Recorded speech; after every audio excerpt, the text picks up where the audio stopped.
بسم اللہ الرحمن الرحیم۔ السلام علیکم۔ آج ہم آپ کو ان عظیم مسلمان سائنسدانوں کے بارے میں بتانے جا رہے ہیں جن کے بارے میں آپ نہیں جانتے ہوں گے۔ ان مسلمان سائنسدانوں کی ایجادات کے بارے میں خود مسلمان بھی واقف نہیں ہیں۔ مسلمان ہمیشہ سے ہی یہ سمجھ رہے ہیں کہ روزمرہ استعمال ہونے والی اشیاء ہوں یا کوئی سائنسی اشیاء ہوں، انہیں انگریزوں نے ہی دریافت کیا ہے۔ چلیے شروع کرتے ہیں۔ سب سے پہلے تقریباً سن 1000 میں ابو القاسم زہراوی نے سرجری پر ایک کتاب لکھی جو کہ 1500 صفحات پر مشتمل تھی۔ اس کتاب میں جسم کے مختلف حصوں کی تصویریں بنی ہوئی ہیں اور ان کے علاج کی تفصیل بھی دی گئی ہے۔ یہ سرجری کی واحد کتاب ہے جو پورے یورپ میں 500 سال تک پڑھائی گئی۔ الزہراوی نے سرجری کے میدان میں بہت سی ایجادات کی۔ ان میں سب سے پہلے بلی کی آنتوں کے استعمال سے ٹانکے لگانے کا طریقہ، دوسری سرجری کے دوران ٹانکے لگانے کا طریقہ، آپریشن کے ذریعے پہلے بچے کی پیدائش بھی الزہراوی نے ہی کی۔ نمبر 2، کافی۔ سب سے پہلے 9ویں صدی میں کافی یمن میں اگی اور وہاں پر اسے صوفی لوگ رات کو دیر تک جاگنے کے لیے پیتے تھے۔ آج ہم سب یہی سمجھتے ہیں کہ کافی یورپ کی پیداوار ہے۔ اس کے بعد یمن سے مصر سے ترکی اور 13ویں صدی میں یہ یورپ پہنچی تھی۔ نمبر 3، اڑنے والی مشین۔ عباس ابن فرناس وہ پہلا مسلمان تھا جس نے سب سے پہلے کامیابی سے اڑنے والی مشین بنائی۔ اس نے اسپین میں اس کا تجربہ بھی کیا اور نیچے گرنے کی وجہ سے اس کی کمر ٹوٹ گئی۔ اسی کے ماڈل کو بنیاد بنا کر بعد میں ایک اٹالین آدمی نے پھر دوبارہ یہ تجربہ کیا اور پوری دنیا میں اپنا خوب نام کمایا۔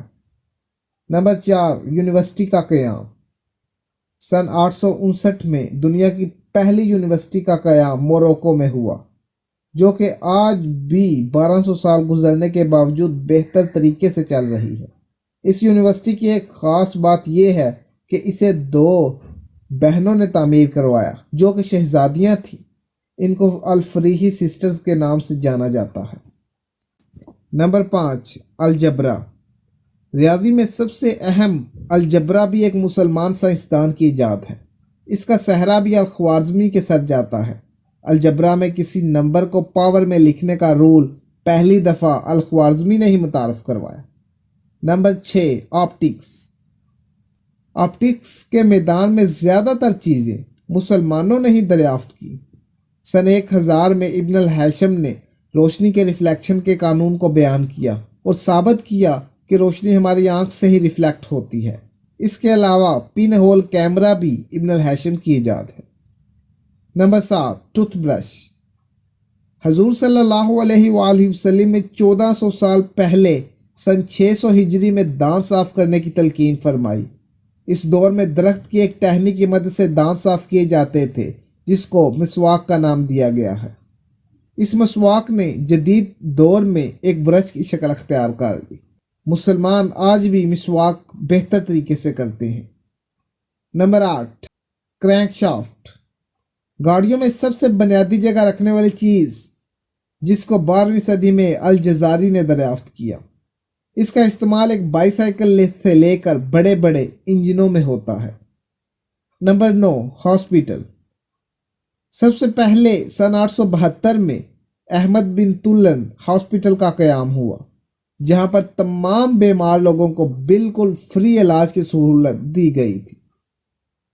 اس ہسپتال کو دیکھتے ہوئے تمام مسلمان ممالک میں بھی اس سہولت کو عام کیا گیا۔ نمبر 10، چیس گیم۔ دوستو، چیس کی گیم بھی مسلمانوں ہی کی ایجاد ہے جو کہ 10ویں صدی میں دریافت ہوئی۔ نمبر 11، شیمپو اور صابن۔ پوری دنیا کو شیمپو اور صابن کی دولت مسلمانوں نے ہی دی۔ مسلمان اس وقت نہاتے تھے جب یورپ میں نہانے کو صحت کے لیے نقصان دہ سمجھا جاتا تھا۔ عرب لوگ پرانے وقتوں میں صابن تیار کرتے تھے جس میں سبزیوں کا تیل، سوڈیم ہائیڈروکسائڈ اور ایرومیٹک آئل شامل تھے جو کہ بعد میں صابن اور شیمپو میں استعمال ہونے لگے۔ نمبر 12، ماڈرن کیمسٹری کی بنیاد۔ سن 800 میں اسلام اور مسلمانوں کے عظیم سائنسدان جابر بن حیان نے ماڈرن کیمسٹری کی بنیاد رکھی۔ اس کے علاوہ سلفیورک ایسڈ اور نائٹرک ایسڈ دریافت کیے۔ جابر بن حیان نے ایسے طریقے دریافت کیے جو آج بھی استعمال ہو رہے ہیں۔ ان طریقوں میں ڈسٹیلیشن، ایواپوریشن، کرسٹلائزیشن، پیوریفیکیشن، فلٹریشن اور آکسیڈیشن شامل ہیں۔ نمبر 13، وائن مل۔ دنیا کی پہلی وائن مل سن 634 میں ایک مسلمان سائنسدان نے تیار کی۔ اس سے حاصل ہونے والی انرجی سے فصلوں کو پانی دینے کے لیے استعمال کیا جاتا تھا۔ اس کے علاوہ مکئی کو پیسنے کے لیے بھی استعمال کیا جاتا تھا۔ اس پہلی وائن مل کے پر 6 سے 12 تک تھے۔ دوستوں، امید کرتا ہوں آپ کو یہ معلومات ضرور پسند آئی ہوگی۔ مزید معلوماتی ویڈیوز کے لیے چینل کو سبسکرائب کریں اور ویڈیو کو لائک اور شیئر کرنا مت بھولیے گا۔ شکریہ۔